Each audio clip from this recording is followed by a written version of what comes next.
the great dissolution and the architect of the new age. There is a precise moment, during a total solar eclipse, when the birds stop singing, the wind often dies down, and the temperature drops. It is not merely a visual event, it is a biological one. The world holds its breath. We are approaching a moment exactly like this, not just in the sky but in the timeline of our lives. On February 21st, the cosmos orchestrates an annular solar eclipse in the sign of Aquarius. This is the prelude. This is the moment the lights go out so that the stage can be reset for a play that has not been performed in thousands of years. We often fear the dark because we have been trained to associate visibility with safety. We believe that if we can see the path, we are safe. But this eclipse at 28 degrees of Aquarius challenges that assumption. It suggests that the artificial lights we have been living under, the expectations of society, the demands of our careers, the routines that keep us sleepwalking, have actually been blinding us to a deeper, more subtle reality. When the sun is obscured, the pupils dilate. We become sensitive to the faint, the hidden, and the repressed. This celestial event is a mechanism for revealing what has been buried under the noise of modern existence. Aquarius is often misunderstood as simply the humanitarian, the rebel, but at its core, Aquarius is the sign of the future. It is the lightning rod that pulls inspiration from the ether and grounds it into reality. When an eclipse strikes the final degrees of this air sign, it signifies a critical completion. We are finishing a long curriculum regarding how we fit into the collective. But this is not a gentle graduation. This eclipse forms a tense, dynamic square aspect to Uranus, the planet of radical change, currently moving through Taurus. Imagine the friction of tectonic plates. They push against one another, motionless for years, until the pressure becomes too great and the Earth snaps. That is the energy of a square to Uranus. It is sudden. It is electric. It disrupts the status quo not to destroy you, but to liberate you from structures that have become too small for your expanding soul. If you have felt a rising anxiety, a vibration in your chest, or a sudden intolerance for things that used to not bother you, you are resonating with this frequency. The eclipse is the trigger, but the bullet is the awakening. However, the eclipse is merely the opening ceremony. It is clearing the ground for an event of such magnitude that astrologers struggle to find a modern comparison. On February 23rd, just 2 days after the sun is eclipsed, Saturn and Neptune will fuse their energies at 0 degrees of Aries. To understand the weight of this, we must look at the players. Saturn is the lord of time, the architect, the disciplinarian. He represents walls, bones, laws, and reality. He asks, is it solid? Will it last? Neptune is the mystic, the dissolver, the dreamer. He represents the ocean, the fog, the illusion, and the divine inspiration. He asks, is it beautiful? Does it transcend? Usually these two forces are at odds. Reality versus fantasy, stone versus water. But when they meet in a conjunction, they do not fight. They merge. And they are meeting at 0 degrees Aries. This specific degree is known as the Aries point. It is the first breath of the zodiac, the spark of life, the cosmic Big Bang. It represents the absolute beginning. Historians and astrologers looking back at the cycles find that this specific alignment at this specific degree has not occurred since the dawn of recorded history, roughly 7,000 years before the Common Era. We are looking at a cycle that correlates with the shift from nomadic, wandering to settled agriculture, a fundamental rewrite of how human beings exist on Earth. Therefore, this is not just about you getting a new job or changing your relationship status. This is about the architecture of your reality. Saturn conjunct Neptune asks you to manifest the impossible. It demands that you take your most ethereal, spiritual, and impossible dreams, the Neptune influence, and build a concrete, tangible structure for them, the Saturn influence. It is the process of pulling clouds down from the sky and forging them into steel. This energy destroys the barrier between practical and magical. It tells us that the only reason our dreams have not manifested is that we lack the discipline to build a container for them. Now the universe hands you the blueprint and the hammer, but because this happens in Aries, the sign of the warrior and the pioneer, it requires courage. It requires the willingness to be the first one to walk a new path. It requires you to act before you feel ready. While this massive structural change occurs in the fire of Aries and the air of Aquarius, There is a third player providing the emotional safety net. Jupiter, the planet of expansion and wisdom, is retrograding through the sensitive waters of Cancer. This is a crucial counterbalance. While the world outside feels volatile and fast, Jupiter in Cancer whispers of home. It asks you to return to the emotional foundations that actually sustain you. It suggests that true growth cannot happen if you leave your heart behind. It urges you to reconnect with family, with heritage, and with the private sanctuaries where you can be vulnerable. The interplay of these three forces, the awakening shock of the eclipse, the structural manifestation of Saturn-Neptune, and the emotional anchoring of Jupiter creates a unique pressure cooker for transformation.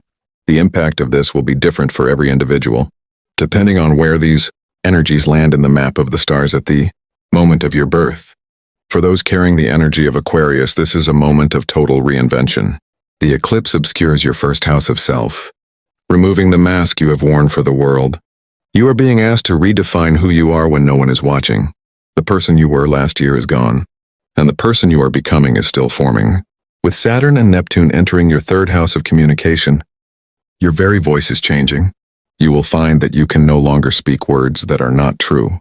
The superficial conversations that once filled your day will feel unbearable. You are learning to speak with the authority of a builder and the compassion of a mystic. For the Capricorns listening, the focus shifts to the material and the foundational. The eclipse shakes your second house of resources and self-worth. You are being challenged to separate your net worth from your human worth. The financial structures you have relied on may undergo a shift, forcing you to find security in your talents rather than your bank balance. Meanwhile, the Saturn-Neptune conjunction hits the very bottom of your chart, the fourth house of home and roots.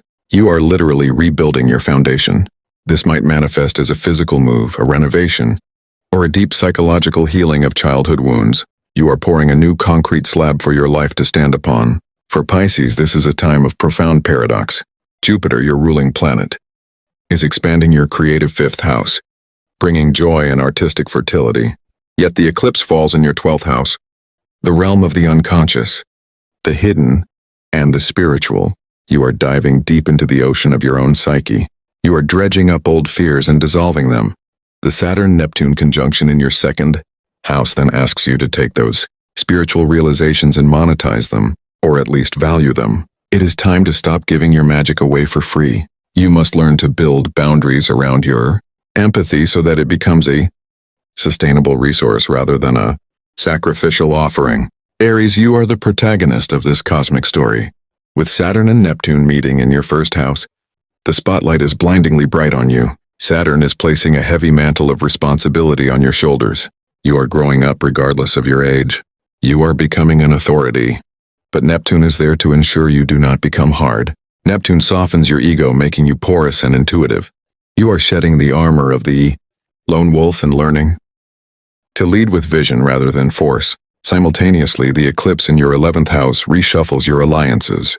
You will look around and realize that the people standing next to you are different than they were a month ago. Let the old connections fade. They served a version of you that no longer exists. Taurus, your world is being rocked by the square from the eclipse to Uranus in your sign. You are the fixed earth, the stabilizer, but you are currently the epicenter of the earthquake. The eclipse strikes your 10th house of career and public standing. You may suddenly change your trajectory, leaving a path you thought was secure for one that feels authentic. It is terrifying for a Taurus to lose predictability. But the Saturn-Neptune conjunction in your 12th house suggests that your true guidance is coming from your intuition, not your logic. Your dreams are prophetic right now. Pay attention to the whispers in the quiet moments. They are shouting the directions for your next step. Gemini, the eclipse targets your 9th house of belief, higher education and expansion. You are questioning the dogmas you were raised with. You are hungry for a truth that is not written in books but is felt in the bones. The horizon is calling you. The Saturn-Neptune conjunction in your 11th house of future hopes and networks indicates that your dreams are evolving. The goals you wrote down on New Year's Day may already feel obsolete.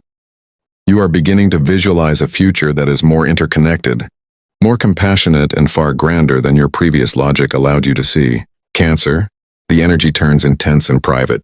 The eclipse falls in your 8th house, the chamber of transformation, shared resources, and intimacy.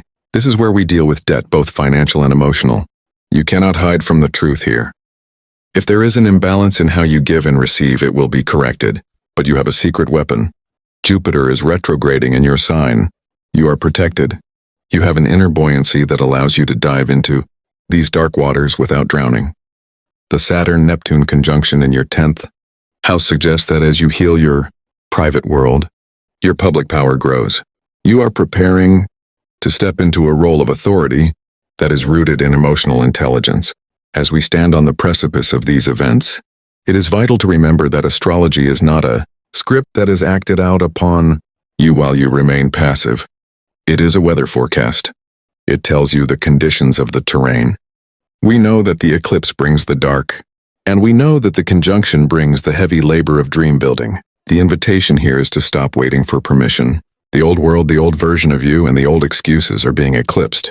They are being shadowed so that you can finally focus on the light that comes from within. The meeting of Saturn and Neptune at the starting line of the zodiac is a mandate. It says that the time for fantasizing is over. The time for building is now. Do not be afraid of the friction. Do not be afraid of the sudden changes or the feeling that the ground is moving.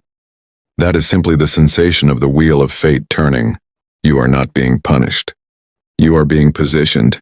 In the dark of the eclipse, let your eyes adjust. Find the shape of the life you actually want, not the one you settled for. And then, as Saturn and Neptune join hands in the fires of Aries, pick up the tool nearest to you and begin to build it. The universe is holding the door open, but you are the one who must walk through it.